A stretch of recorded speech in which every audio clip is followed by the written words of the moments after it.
Avalynė yra aprangos labai svarbi dalis. Ir labai svarbu yra teisingai pasirinkti batus. Perkant žmonės turėtų susimastyti, kad pėdos yra kelių tipų. Pirmas tipas dažniausiai pasitaikantis yra egiptietiškas tipas. Maždaug 70% žmonių šitą tipą pėdos turi. Matote, pirmas pirštas yra didžiausias ir kiti pirštai nuosekliai mažesni. Tad reikėtų atsižvelgti perkant avalynę. Antras tipas yra graikiško tipo pėda, kada antras pirštas yra ilgesnis už pirmą. Ir ne visą laiką, ne visa avalynė tinka šito tipo pėdai. Gali būti labai didelės deformacijos pirmojo piršto, gali atsirasti hallux valgus deformacija, jeigu avalynės noselė bus pernelyg suspausta. Šio pėdų tipo žmonėms labiau tinka avalynė su plačiomis noselėmis. Tokio tipo batas jau tikrai netiks, kada yra labai suspausta priekinė pėdos dalis.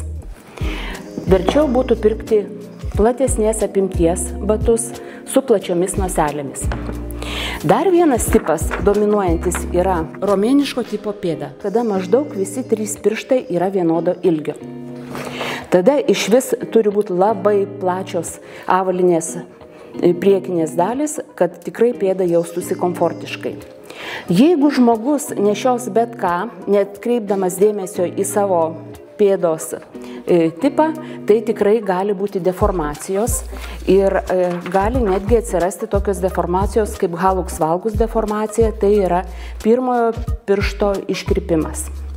Pėda yra unikali biomechaninė konstrukcija, sudaryta iš daugelio kaulų, turinti 3 skliautus, išilginį vidinį, išorinį išilginį ir skersinį skliautą, ir tikrai atlaiko labai didelės apkrovas.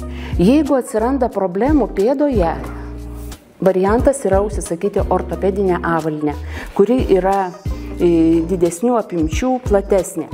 Perkant avalynę reikėtų atkreipti dėmesį, kad einant žmogaus pėda prailgėja netgi 1,5 centimetro. Ir iš karto spontaniškai pirkti nereikėtų, o reikėtų pasimatuoti, pavaikščioti, netgi namuose ilgiau pavaikščioti, neiti į gatvę, gal kartais reikės grąžinti tuos batus. Galima net ir namų sąlygomis pasidaryti pėdos pėdsaką, plantogramą, jeigu patepsime kažkokiais dažalais pėdą ir ją atspausime ant balto popieriaus lapo, mes galime matyti labai aiškiai savo pėdos formą. Netgi ir galime savo nusistatyti ir plokščiapėdystės laipsnį.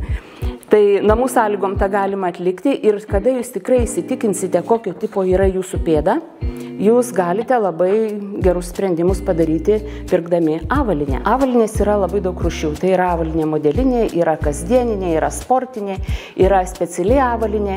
Ir ne visą laiką reikia galvoti, kad tik natūralios odos avalynė yra pati geriausia.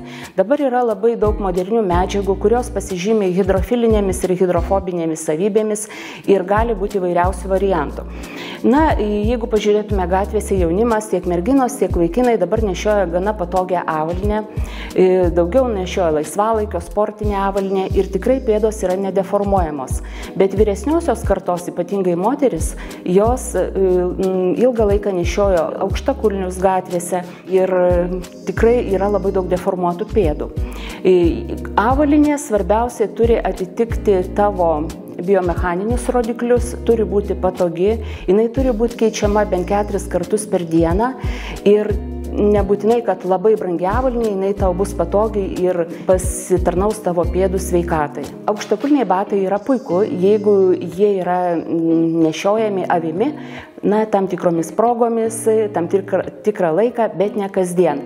Nes priekinė pėdos dalis patiria labai didelę apkrovą, maždaug kūno svoris 70% tenka priekiniai pėdos daliai. Ir to pasiekoje per ilgą laiką gali tikrai atsirasti hallux valgus deformacijos, pirštų deformacijos, plaktukiniai pirštai ir panašiai. Bet vėlgi tai priklauso nuo sausgyslių ir raiščių stiprumo. Jeigu pėda labai gerai treniruojama, patiria geras apkrovas, vaikštoma per gamtinius paviršius, tai aukštakulniai labai ir nepakenks. Bet aukštakulniai batai turi būti ofiso arba proginiai. bet tik tai ne kasdieniniai, ne gatvėje. Renkantis avalynę, aišku, būtina atkreipti dėmesį į sezoniškumą, kad turėti daug įvairių batų namuose, bent jau kokį 16 porų iš tiesų, kaip esam paskaičiavę, bet reikėtų labai atkreipti dėmesį į pėdos tipą, renkantis ir perkant avalynę, kad avalynė nedeformuotų tavo pėdos ir kad ateityje žmogus neturėtų sveikatos problemų.